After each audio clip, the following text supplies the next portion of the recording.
Olá! No programa Extra Classe de hoje conversamos sobre a importância da agricultura familiar no Brasil. Além disso, você confere a agenda da semana e o ponto de vista. O Extra Classe está começando agora.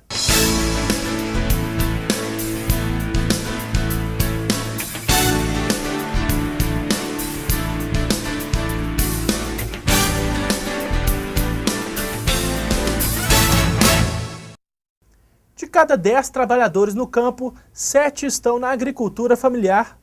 O setor produz 70% do feijão consumido no país e 58% da produção nacional de leite. Os dados são do último censo agropecuário do IBGE e revelam a importância da agricultura familiar na mesa do brasileiro. Além de abastecer o mercado interno, os pequenos e médios produtores movimentam a economia de muitos municípios do interior do país e geram mais postos de trabalho que a agricultura em grande escala. Este assunto você confere na entrevista de hoje.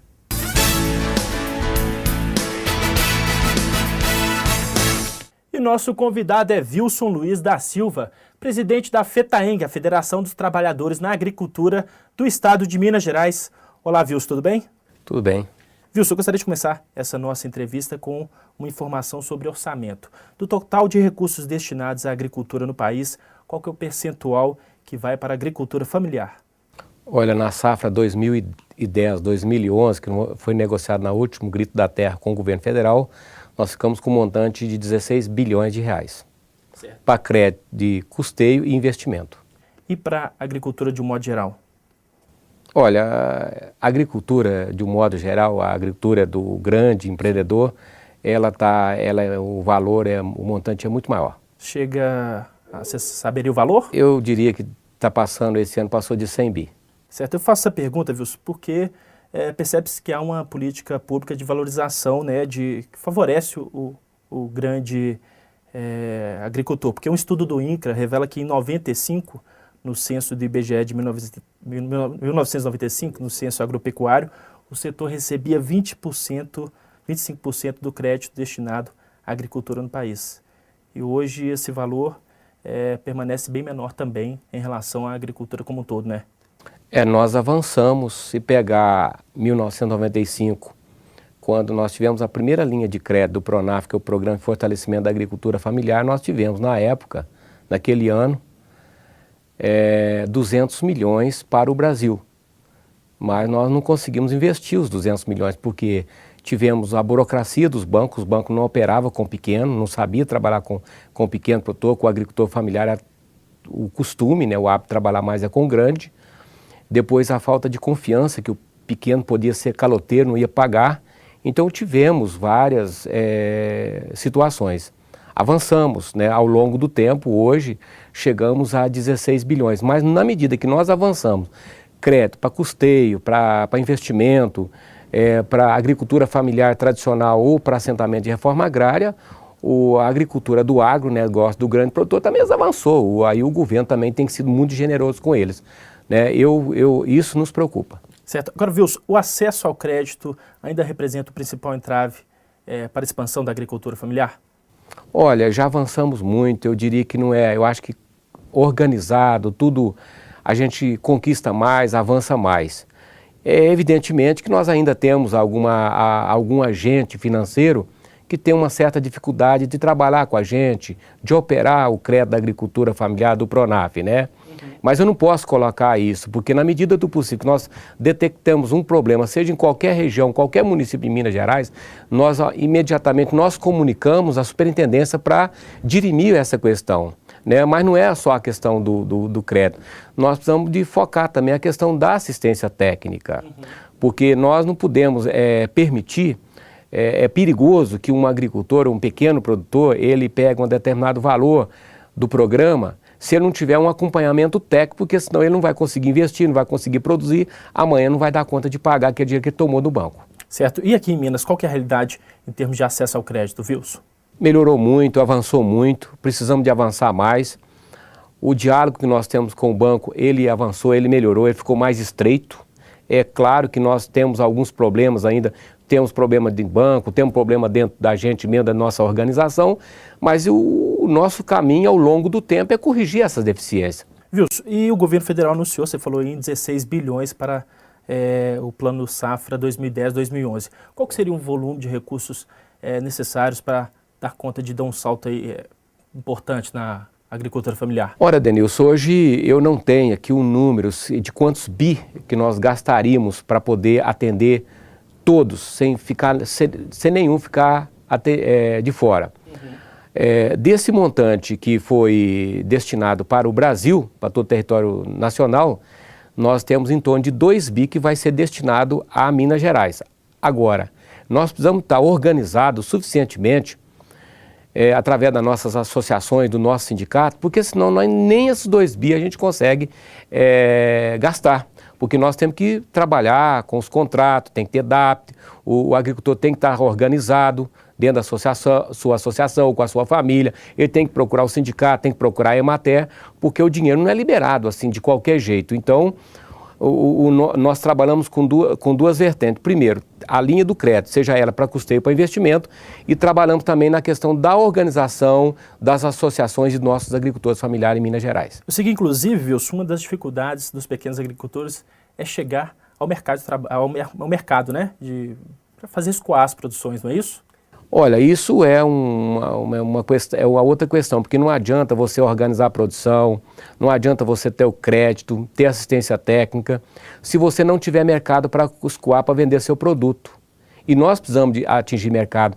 Já se foi o tempo que nós produzia apenas para a subsistência, né? No passado, eu sou da agricultura familiar, nós produzia apenas para subsistência, não vendia nada. Nós tínhamos que produzir tudo dentro da nossa propriedade apenas para sustento da família. Hoje não. Nós temos que entender que, embora nossas propriedades são pequenas, mas eu tenho que ter aquilo como um empreendimento, como o meu negócio. Eu vou produzir para a minha subsistência, mas eu também tenho que conquistar mercado para me gerar emprego, gerar renda e para me buscar uma qualidade de vida melhor para a minha família e para a minha comunidade. Wilson, eu vou convidá-lo para assistirmos a uma reportagem feita pela equipe do Extra Classe sobre esse assunto. Vamos lá? Sim. Criação de aves e gado. Plantação de cana, milho e frutas, produção de rapadura e outros doces. Esta propriedade em Betim é um exemplo de como a agricultura familiar movimenta a economia dos municípios. Quem cuida de tudo isso é esse casal, que há 11 anos se dedica ao desenvolvimento do assentamento de reforma agrária onde moram. A lavoura é motivo de orgulho para eles. A gente arruma um trator aí e ara a terra, como foi arado aí agora, e aramos na hora certinha. Agora Deus já mandou a chuva, eu já estou covando lá de enxada. Depois cova tudo, põe aquele esterco lá do curral, sameia o milho, daí mais uns 10, 15 dias ou um mês capina e vai levando assim até na colheita. Os produtos da agricultura familiar representam mais da metade dos alimentos da mesa do brasileiro.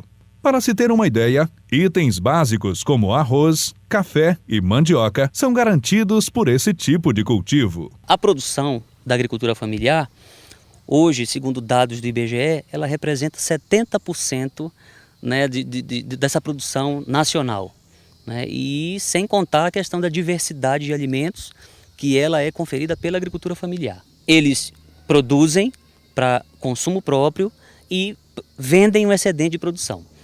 Hoje, com os mercados institucionais, o Programa de Aquisição de Alimentos, o Programa Nacional de Alimentação Escolar, facilita um pouco essa questão de comercialização, que era um dos entraves da agricultura familiar. Outras características importantes a se ressaltar é a questão afetiva, a ligação afetiva que esse agricultor familiar tem com a terra, a diversidade da produção dele, uso nenhum de agrotóxico. E isso, a gente permite com isso observar a siriema que passou aqui ainda agora, essa biodiversidade sendo favorecida com esse tipo de ação. Grande parte da produção destes agricultores vai parar nas centrais de abastecimento das capitais. A estimativa da Ceasa Minas, em Belo Horizonte, é de que 44% dos produtores rurais que passam pelo local por ano são agricultores familiares. Aqui na Ceasa nós temos o Mercado Livre dos Produtores, que é um local localizado aqui dentro da nossa Ceasa, que ele reserva um espaço exclusivo para a agricultura e principalmente para a produção mineira de hortigranjeiros. A pequena propriedade de Adão Aparecido fica no município de Jaíba, situado a cerca de 700 quilômetros de Belo Horizonte.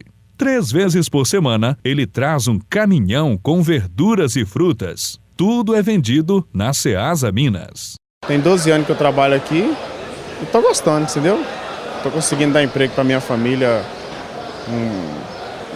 Muita gente da minha família, quase todo o pessoal da minha família trabalha com a gente, entendeu? E estamos aí na luta aí. Uma lei aprovada no ano passado determina que o poder público é obrigado a comprar no mínimo 30% dos produtos da merenda escolar originados da agricultura familiar da região. Isso é fundamental. Por quê?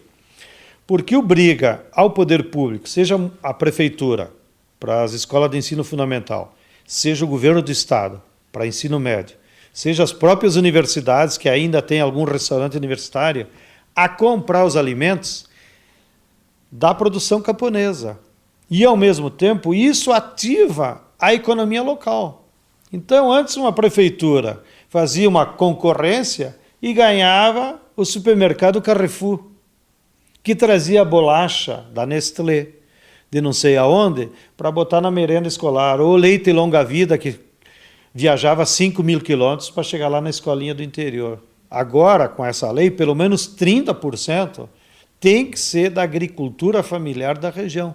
De maneira que isso cria um mercado cativo para os camponeses, para ele abastecer de leite, para ele abastecer de verduras, para ele abastecer de frutas, de arroz, de feijão. E com isso, as crianças também vão ter uma alimentação mais saudável. Então isso vai ter um efeito multiplicativo muito importante.